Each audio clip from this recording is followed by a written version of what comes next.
जय हिंद। माता ज्वालामुखी विज्ञान संस्थान यूट्यूब चैनल में आपका स्वागत है। आज हम लोग अपने इस वीडियो में भौतिकी के एक नए टॉपिक आवेश के संरक्षण के सिद्धांत की चर्चा करेंगे। यह टॉपिक इलेक्ट्रोस्टैटिक खंड के अंतर्गत आता है और ये वीडियोस 12 कक्षा के छात्र छात्राओं के लिए बहुत ही उपयोगी होंगी।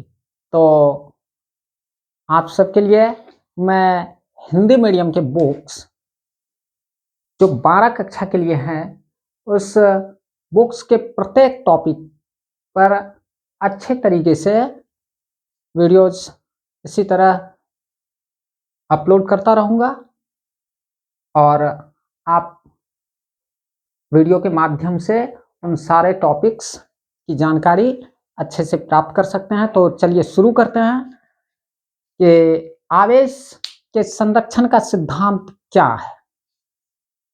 इसके बारे में हम सबसे पहले जान लेते हैं कि आवेश का संरक्षण और इसके मूल गुण। यह आज जो हमारा टॉपिक है, तो सबसे पहले हम आवेश के संरक्षण के सिद्धांत को जानेंगे, उसके बाद उनके मूल गुणों की जानकारी हम लोग प्राप्त करेंगे। तो सबसे पहले हम जानेंगे कि आवेश के संरक्षण का सिद्धांत क्या है। तो साधारणतया विद्युत आवेश को ना तो नष्ट किया जा सकता है और ना ही उत्पन्न किया जा सकता है। कि सामान्य रूप से हम लोग विद्युत आवेश को ना तो उत्पन्न कर सकते हैं और ना ही नष्ट कर सकते हैं। अर्थात किसी विलगित निकाय के भीतर कुल आवेश क्या रहता है? स्थिर रहता है। तो ये स्टेटमेंट, ये कथन ही आवेश के संरक्षण के सिद्धांत को व्यक्त करता है कि आवेश ना तो उत्पन्न किया जा सकता है और ना ही आवेश को नष्ट किया जा सकता है। यदि कोई आइसोलेटेड सिस्टम है तो उस आइसोलेटेड सिस्टम में, उस निकाय में जो आवेश मौजूद है वो कुल आवेश हमेशा क्या रहता है? कांस्टेंट रहता है, स्थिर रहता है। तो इसी कथन को हम लोग आवेश के संरक्षण का सिद्धांत कह देते हैं। तो हम आवेश के संरक्षण के सिद्धांत को समझ गए। अब हम ब्रह्मांड में जितनी सारी वस्तुओं को देख रहे हैं उसमें आवेश ब्रह्मांड में सदैव ही क्या रहता है? संरक्षित रहता है। कि इस यूनिवर्स में आवेश ना तो नष्ट होगा और ना ही उसे हम लोग उत्पन्न कर सकते हैं। तो आवेश के संरक्षण के सिद्धांत को अमेरिकी वैज्ञानिक बेंजामिन फ्रैंकलिन ने दिया था। आवेश के सिद्धांत को एक अमेरिकी वैज्ञानिक बेंजामिन फ्रैंकलिन, इनके द्वारा इस सिद्धांत को, आवेश के संरक्षण के सिद्धांत को प्रतिपादित किया गया। अब हम लोग व्यवहारिक रूप में, जो दैनिक जीवन या रोजमर्रा की जिंदगी कहें, उस व्यवहारिक जीवन में व्यवहारिक रूप में आवेश संरक्षण जो है एक भौतिक नियम है। आवेश संरक्षण क्या है? एक फिजिकल रूल्स है जिसके अनुसार एक निश्चित आयतन में, यदि इस भौतिक नियम के अनुसार हम कहें तो किसी निश्चित आयतन में विद्युत आवेश में कुल अंतर उस आयतन में प्रवेश करने वाले आवेश और उस आयतन से निर्गत आवेश के अंतर के बराबर होता है। ये गणितीय रूप का सैद्धांतिक रूप है। यदि हम आवेश के संरक्षण के सिद्धांत के गणितीय रूप को सैद्धांतिक रूप में लिखें तो हम इस कथन के रूप में लिख सकते हैं कि आवेश संरक्षण एक भौतिक रूल्स है जिसके अनुसार एक निश्चित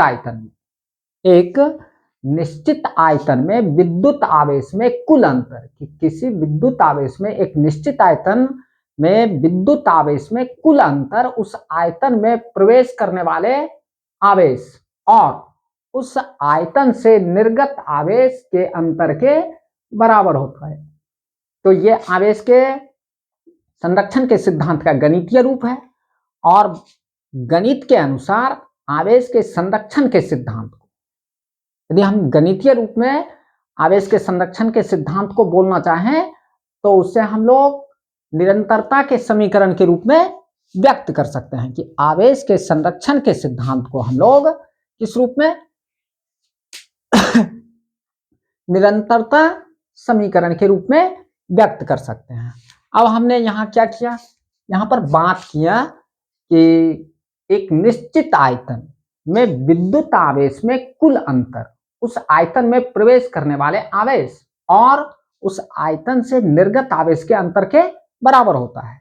यदि हम लोग मान लें कि एक गोला है, यानी गोला चालक के रूप में है, ठीक, और t समय में इसके आयतन पर आवेश qt है।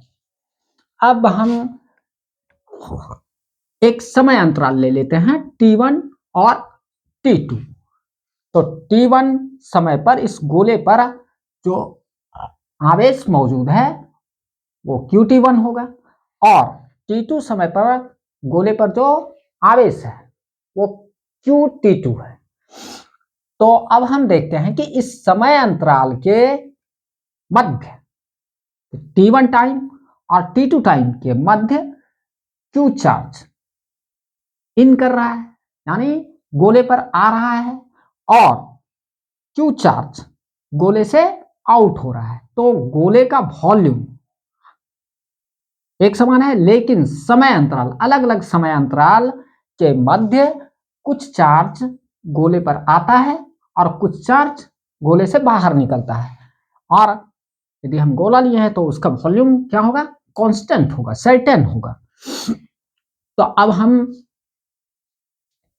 आवेश के संरक्षण के सिद्धांत को गणितीय रूप में जो निरंतरता समीकरण के रूप में होगा तो किस तरीके से लिख सकते हैं, तो qt2 यानी t2 टाइम पर गोले पर जो आवेश का मान है qt2, इसका मान कितने के बराबर होगा, तो qt1 यानी सब प्रारंभिक समय में गोले पर आवेश qt1, प्रारंभिक समय में गोले पर आवेश qt1 प्लस और qin, ये जो चार्ज गोले पर आया समय अंतराल के मध्य में, तो प्लस qin माइनस, अब इस दोनों के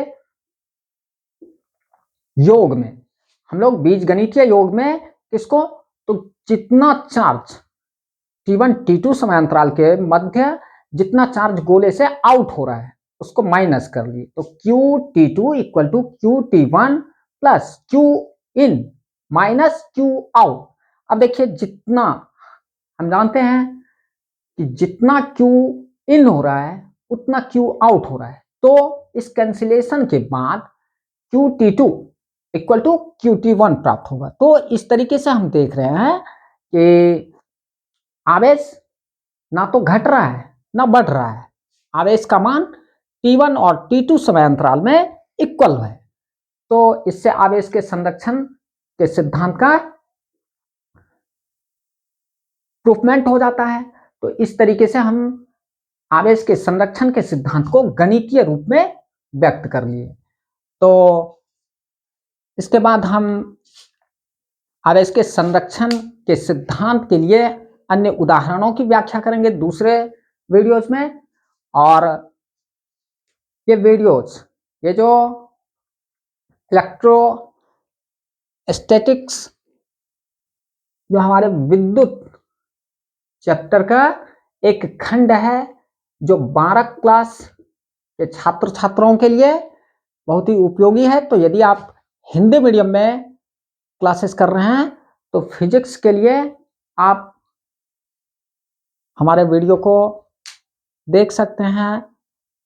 इससे आपके एग्जाम का प्रिपरेशन भी अच्छे तरीके से होगा, और हम समझेंगे, आप जब व्यू करेंगे, लाइक करेंगे, तो हम समझेंगे कि हाँ, मैंने अपने छात्र छात्राओं के लिए कुछ किया है। तो हम इसी तरह आपके लिए फिजिक्स के अलग अलग टॉपिक्स, और वो क्रमवार टॉपिक्स होगा, और हम इस पर वीडियोस बनाते रहेंगे और आपके लिए प्रस्तुत करते रहेंगे। जय हिंद।